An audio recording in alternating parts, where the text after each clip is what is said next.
There's breaking news coming in on the Jayanthi Natarajan controversy. The Congress party says that Jayanthi Natarajan is acting under pressure from the Modi government and this is a case of blackmail. That's a very specific allegation that the Congress party is making against both Jayanthi Natarajan as well as the Modi government. Ashar Ahmed Khan, Deputy Editor, is with me live.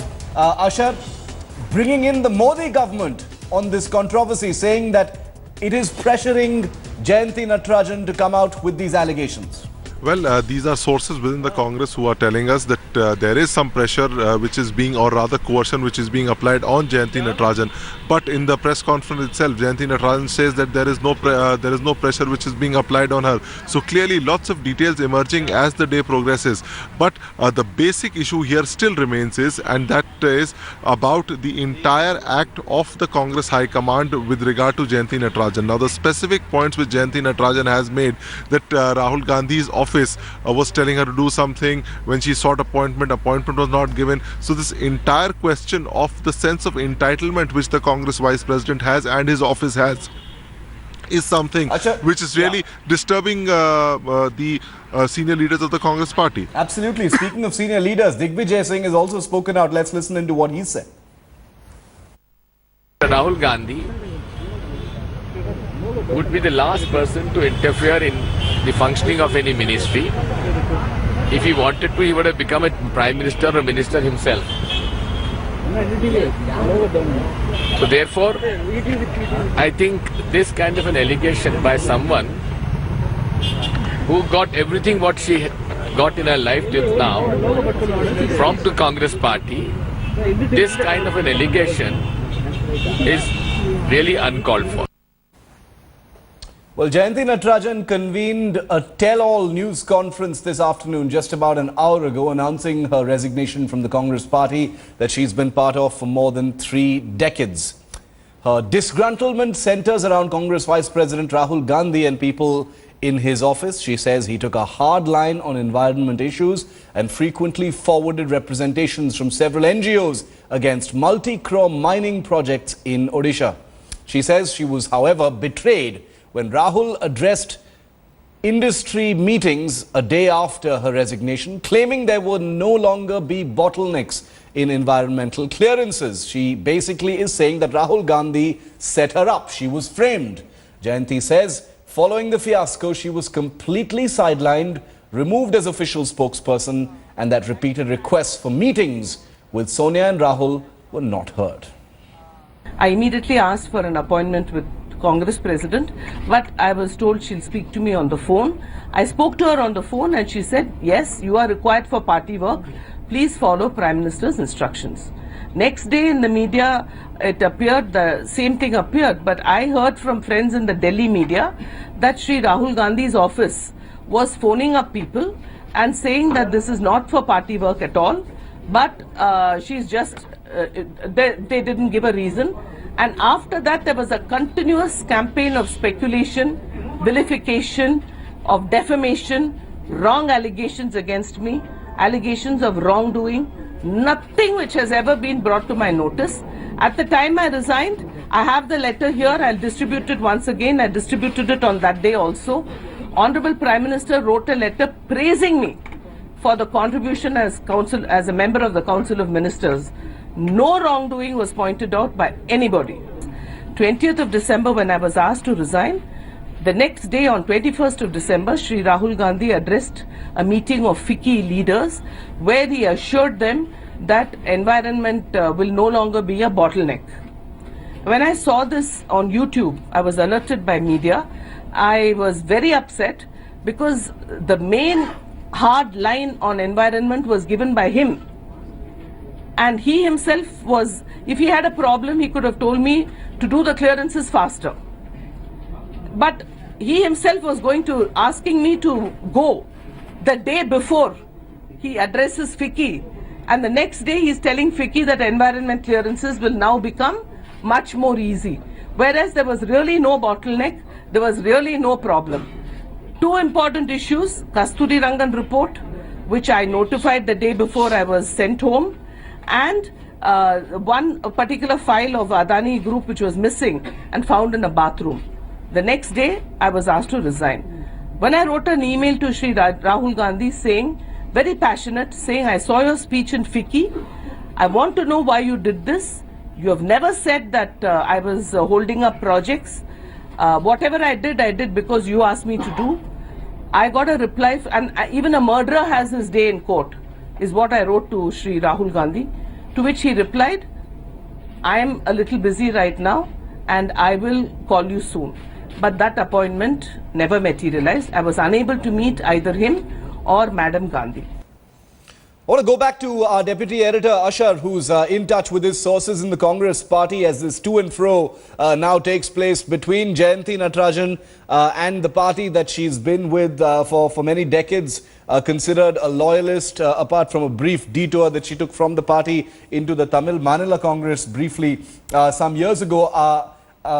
Ashar, quick technical point, the resignation has gone in. What is the the ball is in the Congress's court. Are they going to accept the resignation? Are they going to fight it? What's the deal right now? Well, what we expect is that after such a press conference and such a letter which has been leaked to the media, her position within the Congress party is untenable. So, for all practical purposes, she's no longer with the Congress party now. She said it that she's going to send the letters as soon as the press conference gets over. So, even by the time the letter reaches here, it might just also be that the Congress party might expel her or wait for the resignation. But those are only technicalities. She's no longer with the Congress party. But what is more important is that the direct attack which has come at the Congress Vice President Rahul Gandhi. There have been murmurs against him in closed doors. There have been lots of leaders who are talking about his style of functioning, the kind of coterie he keeps, the kind of people he interacts with, the way he treats senior leaders with. Now all that is coming out in the open, and now what would be scaring the Congress party as of now is that in the coming days, weeks, months, there would be other senior leaders who would be coming out and attacking, and the basic grouse would be that they had sought appointments, they had given representations, they had given ideas as to how to take things forward, but none of those were adhered to. Rather, only a select few, a select group which they claim is divorced from reality or electoral politics is advising the Congress Vice. And we're going to talk a little bit more about that, but Jayanthi Natarajan's position within the Congress party, as Ashar said, completely untenable given the very strong position that she's taken against Rahul Gandhi.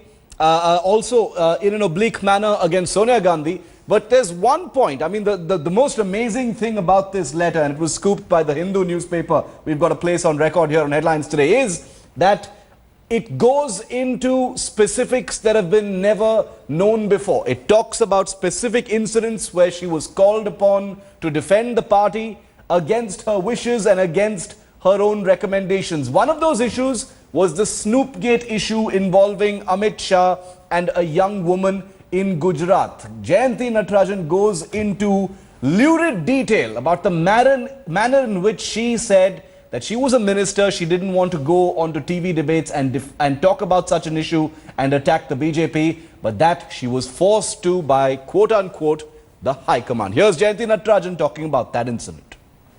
On around the 17th of November, when I was on tour, I received a phone call from then chairman of the media cell, Shri Ajay Makan, asking me to immediately come back to Delhi.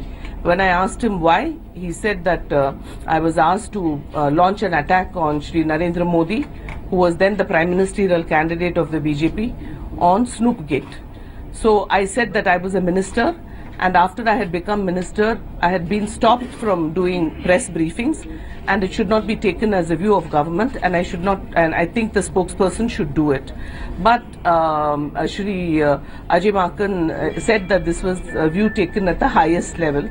I also said I'm not happy because I think we should attack him on policy and not on issues such as this. But again, he repeated it was a view taken at the highest level, and therefore I was asked to return to Delhi, and against my own wishes, following the party high command, I attacked Shri Modi, and on television subsequently I was deputed only for this purpose to attack Shri Modi on Snoopgate. And Ashar, like I just said, apart from the Snoopgate, directive that she received, the amazing thing about Jayanthi Natarajan's letter is it actually, talks about very, very specific incidents. It gives this entire affair a sort of almost unprecedented level of detail. Reading Jayanthi Natarajan's letter is like reading a couple of pages from a tell-all memoir almost. Well, as far as the letter is concerned and specific incidents are concerned, what they mention is that there were representations which were forwarded by the office of the Congress President and the office of the Vice President. In the press conference also, she goes ahead and says that, lots of NGOs came with representations to the Congress President and the Congress Vice President, and the Congress Vice President forwarded it categorically saying, please have a look at it. Yes. Nowhere does she say that she was pressurized, forced, in a quid pro quo manner which leads towards corruption. Now, these are all inferences which people are drawing. But the bigger question here is that the kind of treatment which was met out to her. As far as these letters are concerned, what we see that members of parliament, ministers, senior leaders often write letters when representations come to them. These are done dime a dozen. But what exactly happened, what was upheld, those details are still sketchy as far as the final result of those letters and emails are concerned. But yes, what is rather more damaging is that the way she was entirely used, as she says, by the Congress Vice President. All right, let's get in some political reactions as well. As you can imagine, this is the political bombshell of the day. It landed early with the Hindu publishing the full letter that Jayanthi Natarajan wrote. And we must clarify, this letter wasn't written now. It was written early in November last year. So it's been at least 3 months since that letter was actually written. It's only become public at this time and put out by the Hindu newspaper. Lots of political reactions, as you can imagine. The Congress defending the High Command, the leadership, and the allegations made by Jayanthi Natarajan. The BJP saying it's vindicated about how the Prime Minister had no control and that everything was run by the Gandhis. The revelations made by Jayanthi Natarajan in her letter to Sonia Gandhi, which has become public today, is a matter of great concern and is a serious issue. I think this is my duty as an Environment Minister to review those specific files which he had named where the extraneous influence was exercised as per his letter. So I'll definitely review those files and see what are the facts. A letter written by the former Environment Minister, Mrs. Jayanthi Natarajan, to the Congress President has been published. What was so far rumoured has been established to be true. Today's letter conclusively establishes that it was not the statutory considerations, the mandatory considerations, which weighed with the ruling party and the government, but what weighed with them was the whims of political leaders of the party as to who is to be granted an environmental permission and who is not to be granted an environmental permission. After 1 year, if she is coming with such an allegation, that shows the character of that person. Why, if what she is saying is correct, why she did not say this earlier? Why she did not write a letter earlier? Why she did not make any allegation in the party forum? There were ever so many party forums and meetings in which she also attended in the last 1 year. She has never made this statement. Maybe these people may have some ulterior motive. Maybe they want to leave the party, just like Krishna Tirath left the party, she can also. But that does not need any explanation like this. Maybe they are trying to please their future masters.